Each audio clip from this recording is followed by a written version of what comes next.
Hi, I'm Yusuf Osman, Dean of the Dental Faculty at the University of the Western Cape, in the Western Cape in South Africa. My position is a dual position with the provincial government and the university. At the provincial government, I'm the manager of the oral health centers, and at the university, I'm the dean of the faculty, so it has a dual responsibility, reports to two bosses as such. There's a large population of over 500,000 in Mitchells Plain, largely unemployed, middle to poor socioeconomic status with feeder areas from Khayelitsha, Gugulethu. So it seemed like an excellent community-based site. There was also a lack of comprehensive oral health services in Mitchells Plain at that stage, because it was predominantly practitioners from Sea Point and Camps Bay that would come to Mitchells Plain, just do extractions and go away. So the people in Mitchells Plain got the rough end of the stick. And Professor Gerwel decided that he'd move the faculty to Mitchells Plain. Mediclinic at that stage, that were the owners of this building, were running at a loss in this building. So they needed to sell. So the university bought 2.5 floors of this building for its training facilities. And that must have been the wisest move ever, because it gave the university an excellent training ground, but it also gave the people of Mitchells Plain access to comprehensive dental services. For the first time, they were going to get things like crowns and bridges and things like that. The town center is so well located because the bus stops are, the central bus station is here, the train station is here. So people from Khayelitsha, from Crossroads, from Gugulethu find it easy to get to Mitchells Plain. So, and this is a hub. And they come, they do the shopping, they have the oral health services. So it's a one-stop stop. So they get everything done in one stop. And if we look at the burden of oral health in the Western Cape, it's got the largest number of 6-year-olds and below that have caries. If you took any 6-year-old in the street, they'd have at least 4, 5, 6 rotten teeth in their mouth. The chart behind me actually tells you about that. It's the highest caries rate. In the Western Cape, there was also a trend to have teeth extracted. So it's got one of the highest rates of people without teeth needing dentures. So this community, and they don't have the money. So here you have a community that is faced with the largest burden of oral health disease, and they cannot access oral health care. So with the university coming here, we needed a training ground for our students. And this was an excellent symbiotic relationship, where our students would get the training, the community would get the services, and it's a win-win situation for everybody. It's, in fact, every external examiner that came to our university is envious of our student population and our patient population. We see in excess of 120,000 patients a year. So there isn't a student that can say they didn't have a chance to do something in their training. So, but that meant we needed to get involved with the community. And this was from grassroots. So we got into the primary schools, we got into the creches, we got into the old age homes.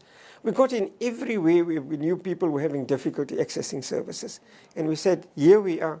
Come to us and we'll do it together. And it's worked well. The partnership has worked very well.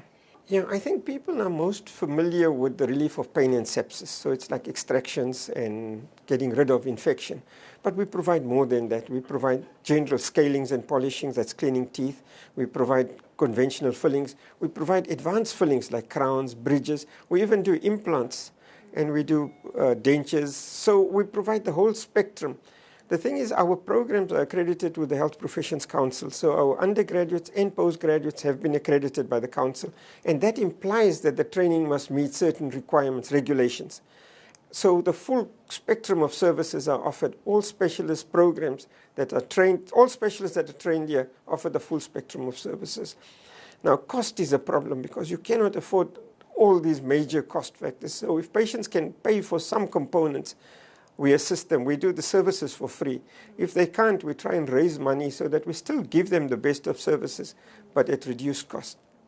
I think because of our large clinical exposure, we have requests from all over the world. We get students from Sweden, we get students from the UK, students from Germany that want to come and spend time with us. The thing is, our faculty is based at 2 main sites, that's Tygerberg and Mitchells Plain, but we have many outlying sites, like we have a clinic in Gugulethu, we have a clinic at Red Cross Hospital, so the exposure is varied. And some of these students come here and spend maybe 2 weeks or 3 weeks, and in that 3 weeks they do more clinical work than they've done in a whole year in their host country. So we're very popular with countries, but we cannot accommodate all of them because our students are our first responsibility. We try to be as cooperative as we can with these foreign students, but we can only take in a limited number. We partner with the University of Missouri in Kansas City, and we also partner with the University of Oslo in Norway. But other than that, the other requests we try and manage on an ad hoc basis. This faculty is the only faculty in the country that's designated a World Health Organization collaborating center. The implications of that are that it's supposed to assist Central, Western, Eastern Africa with their research and their proposals. This means that we are inundated with assisting and coordinating research. One task that was left to us when HIV/AIDS became just so widely prevalent, the faculty was asked to prepare documents in English, in French, and in Portuguese for distribution in Africa with signs and symptoms of HIV and AIDS that oral health practitioners could see and pick up. Sometimes patients with HIV and AIDS, the first practitioner they see is an oral health practitioner. So those practitioners need to be knowledgeable about what they need to look for. So we prepared these documents. This was funded by Old Mutual, and we spread it across Africa. Like that, we get tasked. We also host the Cancer Registry for Oral Health for the Western Cape. We're coordinating a cancer project where we're going to look at oral cancer in the Western Cape, and that's going to be based at the University of the Western Cape. So we're hoping. In Africa, at our last meeting in Morocco, where all deans of dental schools met, our faculty was the biggest faculty represented at that meeting. So currently, I think we enjoy a good reputation internationally.